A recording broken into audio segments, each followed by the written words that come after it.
Hello everyone, Paolo here again, and today's book number 16 out of my 52 book challenge wherein I plan to read one book a week in a span of a year or 52 books. So today's book of choice is Outwitting the Devil, The Secret to Freedom and Success. It was written by Napoleon Hill, yes, the author of Think and Grow Rich. It was written a long time ago, but only recently was it published, mainly because of the controversial title. And upon reading the book, it's quite interesting in the format it was laid out, wherein Napoleon Hill puts himself in a situation as if he was actually interviewing the devil one-on-one, right? So today, as usual, I have my 5 key takeaways of the book. So, breaking it down to 5 key concepts learned from the book. Let's start with the first one, wherein people operate based on fear and faith. So, according to Napoleon Hill, people operate or act based on 2 key principles. They act in fear or they act in faith. So, 98% of people usually operate their lives around fear. And the devil uses these 6 key tactics to paralyze people, to make them become drifters and not be able to reach financial, spiritual, physical freedom and success, right? So the first one is poverty. The devil likes to use poverty as his main instrument to instill fear into the lives of people, resulting into paralysis and immobility of them achieving their goals and reaching freedom, right? So poverty, the fear of losing money, and so on. The second one is criticism, fear of what other people are gonna say to you, right? So haven't we all been in that situation wherein we know it would propel our careers, we would be in a better position, but because of the fear of being judged by others, of deviating for the norm, we tend to not do it. The third one is ill health, right? So according to the book, whenever people don't have are not are do not have the vitality, or do not have are not healthy in body, it tends to affect their decisions, right? So if you're not healthy, your judgment tends to be clouded and you make wrong decisions. The fourth one is loss of love. So the fear of losing a loved one, the fear of not getting married or not finding the one, right?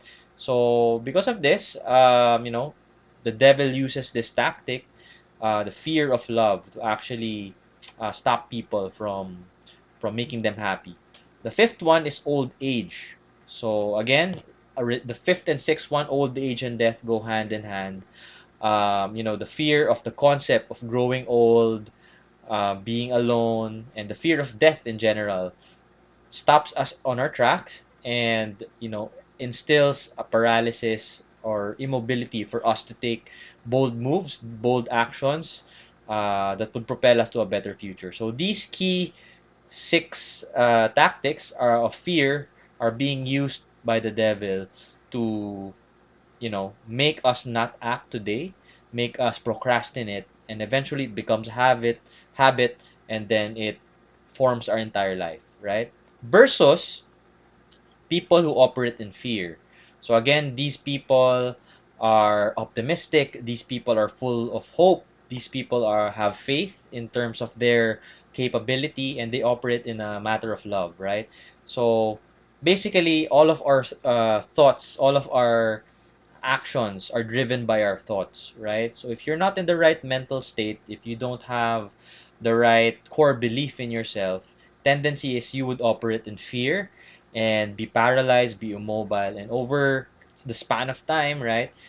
You'd look back and you might have missed out on a lot of opportunities. So again, it's very interesting to note that people based on operate based on fear or faith.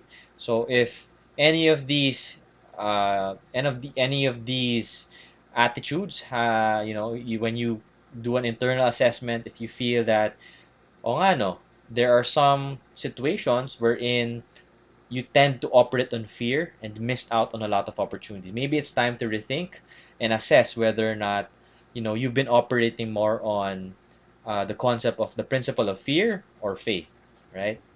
So the second key takeaway is the dreadful habit of drifting. So again, based on what I said earlier, the concept of acting on fear or faith, the devil has what you call the habit of drifting, wherein it would work to his advantage if a lot of people would drift, meaning tend to, go day by day in terms of autopilot. So haven't we seen some people who have a job, they go to work, they get dressed up, 9 to 5 job, and end up a miserable person, right? Tendency is these people may have already drifted in a sense that they uh, do not exert much brain power. They do not think of themselves, uh, think for themselves, but rather they operate on autopilot mode, right? These are the guys who are quite comfortable where they at. Even if they're quite miserable already, they still end up doing the same cycle over and over again because it's what they are comfortable with, and the fear of changing things, disrupting things would remove them from their comfort zone. So in the book, they gave examples of the criteria of a drifter. So what's the criteria of a drifter? One, he or she lacks major purpose. So no sense of goal setting. That's why, it's he or she is okay with the day-to-day rhythm because of because of they're comfortable with the day-to-day. The second one is spends more than earns. So a lot of us are guilty here, wherein we live paycheck to paycheck. So at the same time, we have a lot of wants, desires, needs, wherein even if our financial status cannot meet to our demands, our needs, financial needs, we tend to spend more. The last few is lack of enthusiasm, ill-tempered, neglect to cooperate, narrow-minded, and undecisive. So these are basically, to summarize, these are the guys who do not have, a clear picture of what they want, a life they want to live. And because of this, they tend to be narrow-minded. They tend to focus on the things that they are familiar and comfortable with, right? So at the opposite, the flip side is what's the criteria of a non-drifter? So these are the guys or gals who succeed in life, who sets major goals, who are decisive, who are able to make decisions, who are able to make life-changing decisions. They help a lot of people who are in need. They are accountable. They don't blame others. They believe or they subscribe to a mindset that givers gain. So basically, it's not simply taking from people, but also giving back. And they serve as inspiration to all and has a mind of their own. So basically, they are accountable. They set major goals, uh, and they actually monitor and track achieving this. So these are the guys who are able to eventually reach financial, spiritual, and so on freedom, right? So again, the dreadful habit of drifting. The third key takeaway is the concept of hypnotic rhythm. So what is hypnotic rhythm?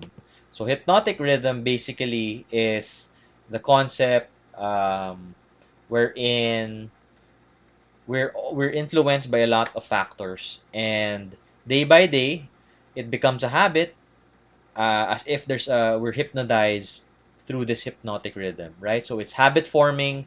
The challenge here is once the habit is built and formed, it's very hard to be broken.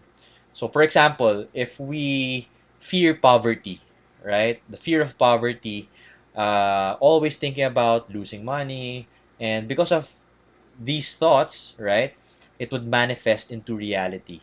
So basically, one great example here is if you some people who fear poverty, wherein they are in a stable job. However, they do understand that their current paycheck is not able to meet their family's needs, right? But because of the fear of completely losing their going out of their comfort zone, they tend to procrastinate. They tend to, uh, you know, stay within that comfort zone because of the fear of losing everything. But even if you're miserable with your current job, with your current boss, you tend to settle again because of the fear of poverty. So you are where you are because of your thoughts and deeds. So deeds follow thoughts. So basically, whatever your mind can conceive uh, through actions, by following it up through action, it would manifest into reality. And this is a good quote from the book. If you know what you want and demand what you want and are willing to pay the price, hypnotic rhythm works to help in transmuting this desire into reality. So I love that quote mainly because a lot of people tend to become drifters because they lack a sense of purpose in life, and at the same time they have maybe a lot of things that they want to achieve but aren't willing to pay the price. So a nugget of wisdom here is it would be very good for you to have a clear vision of what you want to achieve, and at the same time be willing to put in the work, the effort to achieve your goals. The fourth key takeaway is the 7 principles to attain virtual, mental, and physical freedom. Okay, so basically, these are the strategies for you to live a happy and fulfilled life, right? So I mentioned a bit of this a while ago, but to break it down to Kevin, 7 key principles. The first one is definiteness of purpose. So again, um, the likelihood of you achieving your goals, dreams, and aspirations is higher if you have a clear purpose of what you want, right? That's the first one. You need to have a goal in mind. The second one is mastery over self. So again, it's very important, it's very critical for you to be a master of your emotions, of your actions, and so on, right? So if you feel that you're drifting, if you feel that you tend to go back to your old habits, right? You must be conscious enough to make the decisions to put you back on track. The third one is learning from adversity. So again, we whenever we set a big goal, whenever we want something, it's definitely it takes a huge effort on our end to go out of our comfort zone. But again, with acquiring a new skill, a new environment, right? It also entails failure. So again, it's not about failing, but how do you respond to failure, and how can you pick yourself up and recover and overcome those obstacles. Again, it's learning from these failures and iterating and how can you do better next time. The fourth one is controlling environmental influence and associations. So this is quite challenging for a few because there are some people who are where they are heavily because they're heavily influenced by their environment. So if you notice, a lot of these successful people, they make it a point to surround themselves, surround their environment with people who are also successful, who have a positive mindset, because little do we know, whenever we are exposed to people with negative thoughts, we tend to get, the our vibe tends to get influenced by these people. So rather than associate yourself with these kinds of negative people, it would be better if ever you associate yourself with successful people, positive minded people. It may be hard. Some of you may need to cut ties with a few people, but again, these are huge. They play a huge influence in your outlook of life, right? There's even a saying that goes, I can tell you your outlook based on the 5 people you hang out with, right? So if you hang out with successful people, there's a higher probability that you would also achieve and master success. The fifth one is time. So again, people who the one key strategy there is to understand that it would take effort. It would take some time for you to achieve your goals. And if you're willing to put in the time, the effort, you'll be able to put yourself in a pathway towards all of these freedom. The sixth one is harmony. Again, so it's a matter of balance between your what you do, your actions, and your mindset, and having that harmony. And lastly is caution, wherein you must do a deep thought first, wherein you think about all of your actions before actually acting on it. So there needs to be a fine balance between proper action at the same time, not over analyzation, wherein you give it enough thought, but don't get paralyzed and becoming immobile and not taking action. So again, it's very important to think before you speak or think before you act. So these are the 7 key principles to attain virtual, mental, and physical freedom. The last one is failure is the greatest teacher. So I mentioned earlier about adversity, your adversity quotient, for example. But I like to end with this quote, right? Wherein failure is a man-made circumstance. It is never real until it has been accepted by man as permanent. Failure is only a state of mind. So I love this quote mainly because it's true, right? We're bound to fail, but we're bound to fail. We're bound to fail often. But again, all of these successful people you read about in the books, newspapers, have their fair share of failure. But those who really achieve freedom are those who are resilient enough to overcome adversity. And again, failure is only made permanent if ever we accept that it's a failure. It's not me saying that if you decide on something, you need to stick to that path and that path only, right? But again, it's a learning. Treat it as a learning experience. Wherein if you fail on a certain project, understand, assess, and how can you pivot if ever needed until you achieve your goal and your dreams and your aspirations. So again, it's not about not changing the tactics, but being aware of your end goal in mind and having the courage to overcome each and every obstacle that would help you achieve your dreams, goals, and aspirations. So again, that was a short summary of the book entitled Outwitting the Devil by Napoleon Hill. I like the book. Of course, if you like the book as well, please like and subscribe my YouTube channel. I summarized, a lot of books there, from non-fiction books basically. You could just go to YouTube, search Paulo Balinas, and I do one summary each week, every Sunday. And if you want to view the previous summaries, please visit the page, from Marketing 5.0, The Like Switch, 48 Laws of Power, Think Again, and so on and so forth. There are a lot of summaries that I did. Go on YouTube, search Paulo Balinas, and like and subscribe. Hit the like and subscribe button. If you like this book, comment below on what was your best key takeaway. And if ever you have any book recommendations, would love to hear them. And thank you and have a great day. Goodbye.